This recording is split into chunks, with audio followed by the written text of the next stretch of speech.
warahmatullahi wabarakatuh. Pada kesempatan kali ini kita akan masuk kepada pertemuan yang ke-13 ya, dengan artian bahwa tinggal 2 minggu pertemuan lagi sebelum kita masuki masa UAS.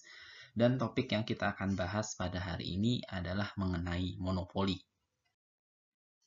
Beberapa aspek yang akan kita bahas secara detail terkait dengan topik monopoli diantaranya adalah yang pertama kita akan mengulang kembali konsep dasar dari monopoli, khususnya kita akan berfokus kepada bagaimana restriksi yang membuat perusahaan itu tidak bisa masuk ke dalam industri, ya. Lalu kita akan bahas kondisi maksimisasi profit yang mana pada waktu kita belajar di ekonomi di PPKU ya kita sudah belajar bahwa intinya adalah pada kondisi MR sama dengan MC. Lalu kita akan lanjutkan tentang bagaimana kaitan antara monopoli dan juga alokasi sumber daya. Dan satu hal yang cukup baru di sini adalah bagaimana kaitan antara monopoli dan kualitas produk ya. Jadi kita akan belajar apa yang akan dilakukan oleh monopoli ketika mereka bisa mengatur bukan hanya harga tetapi juga terkait dengan kualitas daripada produk yang dijual. Lalu kita akan belajar mengenai diskriminasi harga. Di sini kita akan sedikit berbeda daripada yang di PPKU, di mana kita akan juga tampilkan pendekatan matematikanya. Lalu selanjutnya kita akan belajar mengenai yang terakhir adalah monopoli alamiah atau natural monopoli. Kita mulai dengan konsep dasar, di mana kita tahu bahwa yang namanya monopoli itu artinya hanya ada satu supplier atau penjual di dalam pasar. Dan dengan demikian, ya bahwa pasar itu ataupun industri itu adalah perusahaan itu sendiri. Ya, jadi hanya ada satu perusahaan di dalam satu industri, dia sendirian. Dengan demikian, perusahaan tersebut bisa menentukan titik tertentu ya untuk berproduksi pada kurva demand-nya. Ya, dia akan cari posisi yang memberikan keuntungan bagi perusahaannya. Dan yang menjadi pertanyaan adalah kenapa kok bisa cuma satu? Ya, kita sudah bahas bahwa ada masalah masuk dan keluar daripada industri. Ya, jadi tidak bisa mudah bagi perusahaan untuk masuk atau keluar ke dalam industri. Ya, kenapa? Karena dua diantaranya adalah yang pertama industri itu tidak menguntungkan. Ya, jadi kalau seandainya dia masuk ya maka akan ada kerugian, oleh karena itu tidak ada insentif bagi yang bersangkutan untuk masuk ke dalam industri. Yang kedua yaitu kondisi yang membuat mereka mustahil ya untuk masuk ke industri karena ada apa? Karena adanya hambatan. Nah, secara umum hambatan yang bisa membuat perusahaan itu tidak bisa masuk ke dalam industri dan akibatnya kita hanya punya monopoli itu dibagi menjadi dua, yaitu technical barriers dan legal barriers ya. Kalau technical barriers ini terkait dengan segala macam yang terkait dengan masalah produksi, sedangkan legal ini terkait dengan hukum ya. Nah, apa saja yang bisa membuat technical barriers itu muncul? Yang pertama adalah bahwa produksi memiliki karakter marginal dan average cost yang terus menurun ya pada wilayah level output yang sangat besar. Dengan demikian, apa yang terjadi? Bahwa hanyalah perusahaan-perusahaan yang skalanya besar yang bisa menjadi perusahaan ataupun produsen dengan biaya yang rendah. Nah, dengan demikian ya kalau ada perusahaan-perusahaan kecil yang masuk biayanya akan sangat mahal sekali buat dia sehingga dia tidak bisa bersaing ya secara face to face dengan perusahaan besar tadi. Nah, disinilah pada akhirnya nanti kita akan bahas atau muncul adanya masalah natural monopoli. Yang kedua, yang bisa juga mengakibatkan munculnya technical barriers itu adalah adanya pengetahuan khusus yang dimiliki oleh perusahaan terkait dengan bagaimana caranya kita bisa berproduksi pada biaya yang rendah. Dan yang terakhir adalah terkait dengan kepemilikan terhadap sumber daya yang langka. Nah, ini mungkin coba diingat kembali beberapa materi kita sebelumnya terkait mengenai fertile ataupun tanah yang subur dan tanah yang tidak subur ya. Ketika kita menguasai tanah yang subur, ya itulah salah satu jenis lain ya yang bisa mengakibatkan munculnya monopoli. Lalu apa saja yang terkait dengan legal barriers ya? Legal barriers sekali lagi itu adalah sebuah monopoli yang tercipta akibat adanya hukum. Yang pertama bisa saja karena paten ya. Jadi karena paten maka otomatis yang bisa menggunakan teknologi tersebut hanya perusahaan yang mematenkannya ya, dan kalau ada perusahaan lain yang ingin menggunakan maka akan tercipta biaya tertentu dan ini atau biaya royalti ya, dan ini tentu saja mengakibatkan produksi pada perusahaan yang lain itu menjadi lebih mahal ya. Yang kedua mungkin saja akibatnya adanya izin dari pemerintah, yaitu izin khusus dari pemerintah di mana pemerintah memberikan suatu putusan khusus ya ataupun suatu peraturan khusus yang membuat hanya ada satu perusahaan yang boleh memberikan atau memproduksi ya atau memasarkan produknya ya, pada produk-produk tertentu. Nah, selain itu juga sebenarnya hambatan itu sendiri bisa diciptakan ya oleh perusahaan. Ada 3 macam kemungkinan di mana tindakan perusahaan itu bisa menimbulkan hambatan ya untuk masuk yang pada akhirnya bisa membuat perusahaan tersebut menjadi sebuah monopolis ya. Yang pertama adalah research and development untuk produk dan teknologi baru. Jadi kalau seandainya ya mereka bisa menemukan cara baru ya untuk memproduksi barang atau memiliki teknologi baru, maka otomatis di sini yang bersangkutan nanti bisa menjadi monopolis. Lalu selanjutnya adalah penguasaan terhadap sumber daya langka. Ya, jadi dia bisa saja beli sumber daya yang langka yang dikuasai oleh yang bersangkutan sehingga yang lain itu tidak bisa menggunakannya ya, sehingga dia adalah satu-satunya produsen yang memiliki biaya yang rendah. Yang terakhir adalah upaya untuk melobi regulator. Ya, ini jadi bisa saja ya perusahaan tersebut melakukan pendekatan kepada regulator atau pemerintah sehingga keluarlah sebuah peraturan yang mengakibatkan dialah satu-satunya produsen atau dialah satu-satunya penjual ya pada produk yang tertentu. Oke, selanjutnya kita akan masuk kepada konsep maksimisasi profit ya. Kita sudah bahas dan juga pahami sebelumnya bahwa monopolis ya itu akan berproduksi ya pada level output di mana ya pada titik tersebut ya MR-nya itu sama dengan MC ya. Karena pada posisi tersebut maka profitnya akan maksimum. Dan ingat karena hanya ada satu penjual, jadi kita tidak bisa membagi atau memilah antara kurva demand yang dihadapi oleh industri dengan kurva demand yang dihadapi oleh perusahaan, sama seperti halnya kita lakukan di TPS ya, karena dia hanya satu. Jadi kurva demand yang dihadapi oleh industri itulah kurva demand yang dihadapi juga oleh perusahaan. Dan dengan demikian akibatnya apa? Akibatnya MR-nya tentu akan lebih kecil daripada P. Kalau seandainya kita gabungkan kondisi di atas, maka MR sama dengan MC, dan kita tahu juga MR kurang dari P, maka tentu saja bisa kita simpulkan ya bahwa monopolis nanti akan bisa menetapkan harga yang lebih besar daripada marginal cost-nya. Ya, karena P lebih besar pada MR dan MR sama dengan MC. Selanjutnya, karena si monopolis bisa menetapkan harga lebih tinggi daripada marginal cost-nya atau P lebih besar daripada MC, maka ada selisih atau gap antara P dengan MC. Dan ternyata selisih antara P dengan MC sendiri itu memiliki hubungan yang berbalik ya atau yang terbalik dengan elastisitas permintaan. Ya, di sini kita bisa lihat hubungannya adalah P minus MC dibagi P sama dengan minus 1 per elastisitas permintaannya. Ya, dan dari sini kalian bisa lihat ya, P min MC itu menunjukkan apa? Gap-nya. Ya, gap antara price dengan marginal cost-nya. Dan pada fungsi yang di atas, maka ada beberapa kesimpulan yang bisa kita dapatkan. Ya, yang pertama, monopoli tentu saja akan beroperasi ya, atau memilih beroperasi ya hanya pada wilayah di mana kurva demand-nya elastis ya. Lalu selanjutnya selisih antara price dan marginal cost ya atau bahasa lainnya adalah markup dari monopolis. Kenapa dikatakan markup? Karena sebenarnya marginal cost-nya adalah MC ya untuk memproduksi barang tambahan tadi. Tapi harga yang ditetapkan jauh lebih tinggi yaitu di P. Nah, oleh karena itu kita katakan ada markup di sini. Ini akan berhubungan terbalik ya dengan elastisitas permintaan. Lihat P minus MC di atas, elastisitas ada di bawah. Lalu selanjutnya, keuntungan monopolis juga akan dapat selalu positif ya selama price-nya lebih besar daripada AC. Dan ini bisa terus berlangsung hingga ke jangka panjang. Ya, kalau seandainya kita jamin tidak ada entry dari atau perusahaan baru yang masuk. Nah, ini berbeda dengan yang di PPS ya, di mana dalam jangka panjang dia punya normal profit. Dan pada monopoli di sini ya karena dia dapat profit yang positif terus, maka ini dikatakan istilah lainnya adalah monopoli rem. Selanjutnya di sini kalian bisa lihat ya bagaimana perbedaan antara monopolis yang mendapatkan profit yang positif dan juga monopolis yang mendapatkan zero profit. Artinya apa? Artinya bahwa tidak selalu monopolis itu pasti dapat positif profit ya. Ini tergantung sekali lagi kepada kurva AC-nya ya dan juga tergantung kepada permintaan pasarnya ya atau demand-nya. Karena inilah yang membentuk nanti price-nya. Nah, sekali lagi di sini ya kurva supply monopolis ya itu nanti ya mau tidak mau karena dia hanya ditentukan pada saat MR sama dengan MC ya maka akan terbentuk hanya pada satu titik ya atau satu poin ya yang tadi sudah kita bilang ya pada kondisi MR sama dengan MC. Dan kalau seandainya kita asumsikan permintaan itu bergeser dan dengan demikian MR juga pasti akan bergeser, maka nanti perusahaan monopolis akan memilih ya tingkat output optimal yang baru. Ya, ada titik yang baru lagi nanti.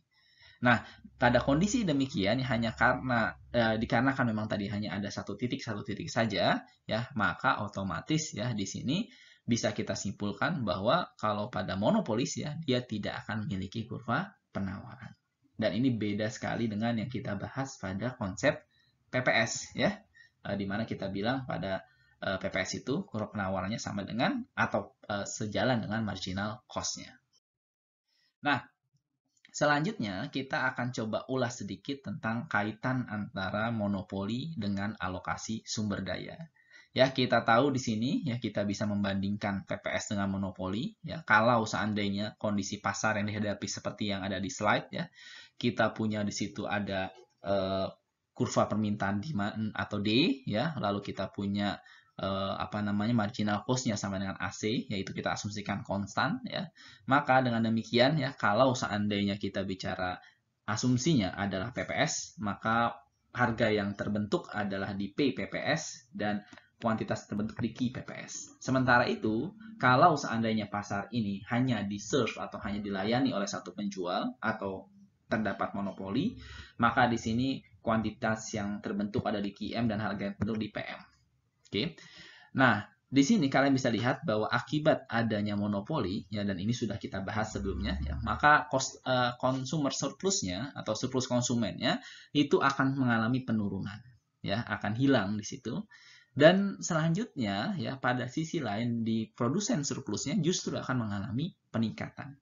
Namun ya yang sudah kita tunjukkan pada materi sebelumnya, penurunan pada consumer surplusnya itu jauh lebih besar dibandingkan dengan kenaikan dari produser surplusnya. Sehingga ada beberapa bagian daripada consumer surplus yang tadi itu hilang ya, tidak diserap oleh siapa-siapa. Dan inilah yang membentuk yang disebut dengan deadweight loss.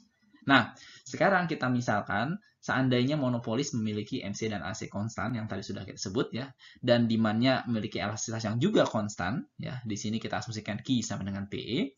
Maka keseimbangan pada PPS ya, kalau seandainya harganya itu C, itu kalau misalkan nanti biaya marginalnya itu adalah C ya, maka kita punya MC sama dengan C di sini. Lalu selanjutnya, kalau kita bicara monopoli, kembali lagi tadi bahwa kita tahu gap antara price dengan marginal cost ya, itu berhubungan terbalik dengan elastisitas. Dan kalau saya atur ulang persamaannya, ya ini pada dasarnya kalian hanya mengotak-atik persamaan yang kiri ya. Jadi ini kita punya pada dasarnya, kalian punya P min MC ya, sama dengan minus 1 per elastisitas dikali P. Ya, lalu kalian kelompokkan ya, di mana kita punya di sini P positif 1 per E ya kali P sama dengan MC ya, maka kita punya apa? P dikali 1 plus 1 per E sama dengan MC, maka P sama dengan MC dibagi 1 plus 1 per E ya. Jadi ini hanya di rearrange saja persamaannya. Dan kalau seandainya kita ini kita langsung saja surplus konsumen itu bisa dihitung dengan fungsi yang ada di slide ya, maka kita bisa bandingkan consumer surplus pada PPS dan monopoli ya. Yang sebelah kiri itu menunjukkan consumer surplus pada PPS ya, ingat di sini minus P0 pangkat E plus 1 dibagi E plus 1 ya. P0 tadi adalah P sama dengan C, maka pada PPS sama dengan C. Tetapi pada monopoli ini agak lebih kompleks ya, sama dengan C dibagi 1 plus 1 per E ya, maka ini kondisinya. Dan kalau kita ingin tahu bagaimana ya peralihan dari consumer surplus menjadi PPS menjadi producer surplus ya. Nah, selanjutnya kita akan coba bandingkan sekali lagi consumer surplus yang kita dapatkan pada saat PPS dengan monopoli. Di sini notasi monopoli adalah M, sedangkan PPS adalah C. Jadi kalau saya kembali kepada fungsi yang sebelumnya, yang tadi ya, bahwa C per dan juga 1 per 1 plus E per ya, dan selanjutnya. Ini kalau saya bandingkan dan saya buat rasio dan saya lanjutkan persamaan, tinggal saya coret-coret, saya atur ulang, maka kita akan dapat persamaannya kurang lebih adalah rasio antara consumer surplus monopoli dengan consumer surplus PPS itu akan sama dengan 1 dibagi 1 plus 1 per E pangkat E plus 1 ya. Dan kalau seandainya kalian masukkan di sini E-nya ya itu sama dengan minus 2 ya, maka otomatis ya kalian nanti akan dapatkan ya, tinggal masukin aja itu jadi minus 2 plus 1 ya, jadi pangkatnya minus 1 ya, dan bawah adalah 1 per minus 2 ya, berarti minus setengah ya. Dan kalian nanti bisa lanjutkan ya. Jadi di bawah itu pastikan 1 minus setengah, pasti 1 dibagi minus setengah ya. Hasilnya nanti kita punya adalah 2 pangkat minus 1, hasil adalah setengah ya. Dan dari sini kalau kita sudah dapatkan rasionya adalah setengah yang membandingkan consumer surplus monopoli relatif terhadap PPS, maka bisa kita simpulkan bahwa sesungguhnya consumer surplus pada monopoli itu hanya setengah ya dibandingkan dengan besaran consumer surplus yang didapatkan pada saat PPS. Nah, dengan mekanisme yang mirip-mirip ya, kita coba lakukan ya untuk menghitung keuntungan monopolinya. Ingat, monopoli ya keuntungannya sama dengan yang lain-lain, total revenue dikurangi dengan total cost ya. Total revenue adalah harga monopoli dikali kuantitas monopoli dikurangi cost dikalikan dengan kuantitas monopolinya.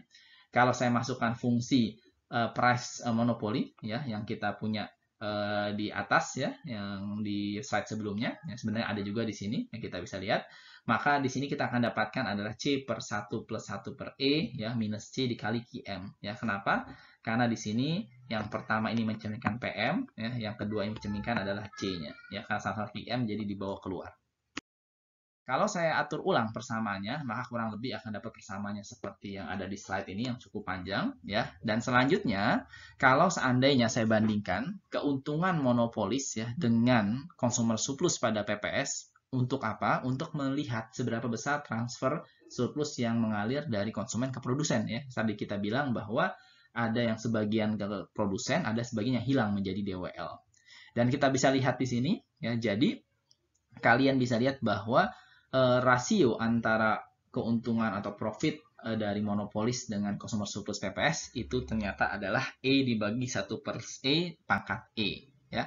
Dan kembali lagi kalau saya asumsikan elastisitasnya sama dengan minus 2 ya, maka di sini kita akan dapatkan apa? Nilainya adalah sebesar 1/4 ya. Jadi di sini kita bisa lihat ya bahwa yang mengalir ya itu tidak semuanya ya, hanya sebagian saja dari total consumer surplus yang dihadapi atau yang dimiliki. Nah, selanjutnya kita akan melanjutkan topik mengenai monopoli dan kualitas produk ya. Kita tahu bahwa monopolis yaitu bisa menjadi price maker dengan jalan apa? Dia menetapkan outputnya ya. Jadi dia bisa menetapkan outputnya, nanti otomatis harganya akan menyesuaikan ya. Nah, selain itu juga bisa saja sebenarnya seorang monopolis karena kekuatan pasar yang dia miliki, dia juga bisa menyesuaikan aspek-aspek lain di situ. Bisa saja dari segi tipe barangnya, bisa saja juga terkait dengan kualitas barangnya, bisa juga mengenai dia melakukan diversifikasi dari produknya dan lain sebagainya, ya itu mungkin dilakukan. Dan kalau seandainya kita fokus hanya kepada kualitas produk, ya maka kira-kira seperti apa? Ya pertanyaannya, apakah si monopolis akan menetapkan kualitas produk yang rendah atau kualitas produk yang justru tinggi? Ya ini yang menjadi pertanyaan kita. Nah, sekarang kita awali pembahasan kita dengan mengasumsikan terlebih dahulu willingness to pay dari konsumen terkait dengan kualitas produk. Ya. Jadi, sebelumnya kita tahu bahwa price ataupun demand dipengaruhi oleh kuantitasnya. Sekarang kita tambahkan ya bahwa demand ya itu juga dipengaruhi oleh kuantitas dan juga kualitas barangnya. Nah, di sini kalau saya menggunakan inverse demand function, ingat kalau inverse demand function berarti kita punya price fungsi sama dengan ya. Kalau demand kan Q sama dengan fungsi dari P ya, selalu seperti itu. Nah, sekarang kita lihat bahwa P merupakan fungsi Q dan X ya. Dan kita tahu bahwa del P per del Q itu negatif. Artinya apa? Kan makin banyak barang ya, maka nanti price-nya akan turun ya, dan juga sebaliknya. Sementara itu del P per del X itu positif. Artinya apa? Semakin tinggi kualitasnya, maka price-nya juga akan semakin naik ya. Hubungannya adalah positif di sini. Nah, sekarang kalau seandainya biaya ya untuk memproduksi barang tersebut ya dengan kualitas tertentu itu sama dengan C yang dipengaruhi oleh kuantitas dan juga kualitas. Jadi sekali lagi di sisi produsennya juga sama. Kita rubah sekarang ada C fungsi dari Q dan X ya. Maka dengan demikian profitnya itu sama dengan kembali lagi TR min total revenue dikurangi dengan total cost ya TR min TC. Tetapi sekarang kita lihat ya fungsi price-nya dan cost-nya itu berubah ya menjadi bukan PQ melainkan PQX. Di sini bukan CQ tapi CQX ya. Dan kalau kita cari first order condition-nya ya kita akan dapatkan kurang lebih seperti ini. Oke, selanjutnya kalau kita kembali kepada pemateri kita sebelumnya bahwa yang namanya monopolis ya itu akan mendapatkan output yang optimal yang memaksimalkan profitnya pada saat MR sama dengan MC ya. Maka dengan demikian saya bisa dapatkan nanti del P per del X sama dengan Q dikali del P per del X minus CX harus sama dengan 0 ya. Di sini ingat del P per del X itu menunjukkan besaran perubahan profit akibat perubahan kualitas ya. Dan di sini kalau seandainya saya atur ulang ya, maka otomatis dari persamaan ini kita akan dapatkan Q dikali del P per del X ya sama dengan CX ya. Nah, dari sini kalian bisa lihat ya bahwa di sisi kiri itu menunjukkan marginal revenue ya akibat peningkatan kualitas sebanyak 1 unit ya. Kita nggak tahu berapa tapi kita asumsikan 1 unit aja meningkatnya ya. Nah, itu dikatakan harus sama ya dengan marginal cost ya ataupun tambahan biaya yang dikeluarkan untuk peningkatan kualitas tersebut. Nah, kalau kita bandingkan kesimpulan dari monopoli ini dengan apa yang dihadapi pada PPS, ya, maka ada sedikit bedanya di sini. Yang pertama, kalau monopolis dia hanya fokus pada dia hanya mempertimbangkan ya nilai marginal dari tindakan peningkatan kualitas yang dilakukan pada titik output optimal yang tadi kita tunjukkan pada key. Ya, jadi hanya pada titik optimalnya saja. Tetapi kalau PPS dia akan mempertimbangkan pada semua level output ya. Sama-sama marginal yang dilihat tapi pada semua level output. Nah, satu hal lain yang perlu kita pahami juga bahwa ada kalanya bisa saja kita dapatkan key PPS sama dengan key M ya. Namun ya pada kondisi demikian bisa saja level dari kualitas barangnya itu berbeda. Nah, pada bagian ini kita akan masuk kepada diskriminasi harga ya. Diskriminasi harga itu bisa dilakukan oleh monopolis karena dia ada sebagai price maker, tapi dengan satu syarat bahwa tidak ada profit seeking middleman. Ya, artinya nggak ada lagi tuh reseller. Ya. Kalau ada reseller maka bubar deh diskriminasi harganya, ya, karena nggak mungkin ada diskriminasi harga. Nah, yang pertama yang kita juga sudah bahas di dalam materi di PPKU, ya bahwa ada yang namanya first degree price discrimination atau diskriminasi harga derajat pertama atau perfect price discrimination.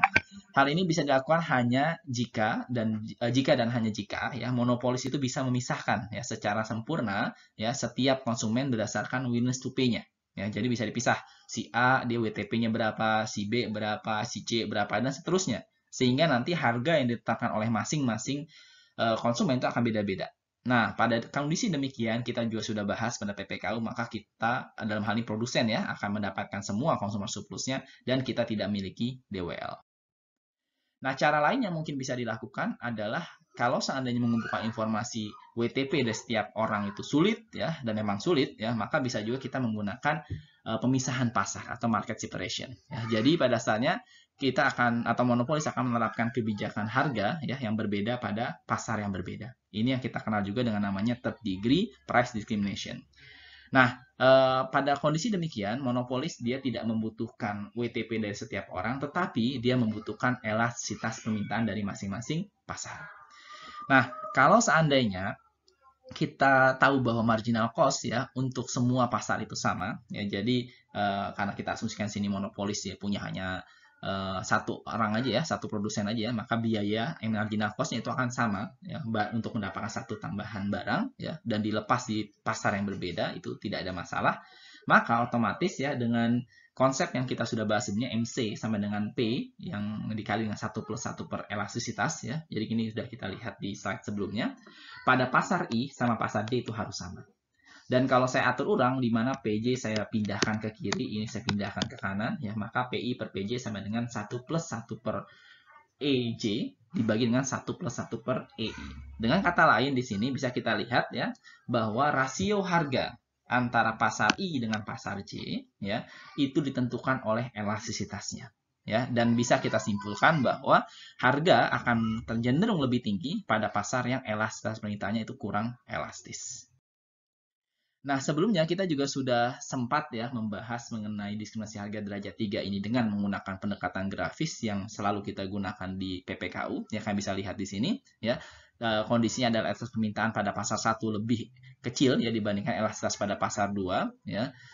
Dan ataupun kurang elastis ya pasar 1 ya. Maka dengan demikian harga yang ditetapkan pada pasar 1 itu menjadi lebih tinggi dibandingkan dengan harga yang ditetapkan pada pasar 2. Nah, kita sekarang masuk pada topik yang terakhir, yaitu monopoli alamiah atau natural monopoli. Monopoli alamiah atau natural monopoli umumnya terdapat pada sektor utilitas, ya, komunikasi, dan juga transportasi. Dan kenapa ini ada? Karena beberapa ekonom percaya ya bahwa harga yang ditetapkan monopolis itu seharusnya secara tepat mencerminkan MC-nya. Nah, itu yang paling ideal. Nah, kalau seandainya kebijakan harga yang terkait dengan MC tadi ya, atau harga pada MC tadi, itu ditetapkan, maka otomatis monopoli alamiah itu nanti akan mengalami kerugian. Dan kita juga tahu bahwa yang namanya monopoli alamiah itu dia memiliki average cost yang terus menurun pada jumlah output yang semakin besar nanti. Dan dengan demikian juga MC-nya tentu akan berada di bawah AC.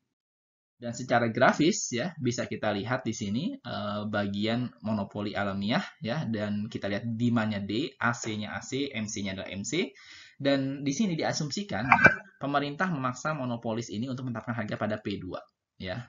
Akibatnya apa? Otomatis monopolis itu akan rugi. Kenapa? Karena harga yang dia terima itu jauh lebih rendah daripada cost yang dia keluarkan ya, karena AC-nya di C2. Nah, seandainya sekarang pemerintah memberikan keleluasaan pada monopolis untuk menerapkan harga yang berbeda pada customer yang berbeda. Yang ini mungkin kita katakan ada yang harganya dikasih lebih mahal ya, karena dia mungkin kondisi ekonomi lebih bagus ya, dan untuk yang lainnya dikasih harga yang sama ya. Ini dulu ya waktu kita bicara mengenai untuk utilitas seperti listrik ya, itu dilakukan ya oleh PLN ya, kita ada beberapa rate ya untuk yang di bawah 4,5 atau di bawah 900 ya, di atas 2.500 500 dan lain sebagainya, itu punya harga yang berbeda. Maka sesungguhnya yang dilakukan itu pada dasarnya adalah mengalihkan ya keuntungan yang didapatkan ketika harganya ditetapkan pada P1 ke kerugian yang didapatkan pada saat harga yang ditetapkan adalah di P2 ya. Jadi di sini pada dasarnya seperti ada cross subsidi ya. Namun ya kenyataannya kalau kita lihat di kasus Indonesia ya itu masih kurang ya, sehingga dibutuhkan juga adanya subsidi dari pemerintah. Dan sebenarnya ada juga kasus lain di mana monopolis itu juga diizinkan untuk menerapkan harga sedikit lebih tinggi daripada marginal cost-nya ya. Nah, ini bisa juga ya dilakukan ya, dan ini tergantung kepada kebijakan dari masing-masing negara. Nah, kira-kira itu materi yang perlu kita bahas pada kesempatan kali ini. Silakan jika ada yang ingin ditanyakan, kalian bisa menanyakannya kembali pada bagian diskusi. Terima kasih. Wassalamualaikum warahmatullahi wabarakatuh.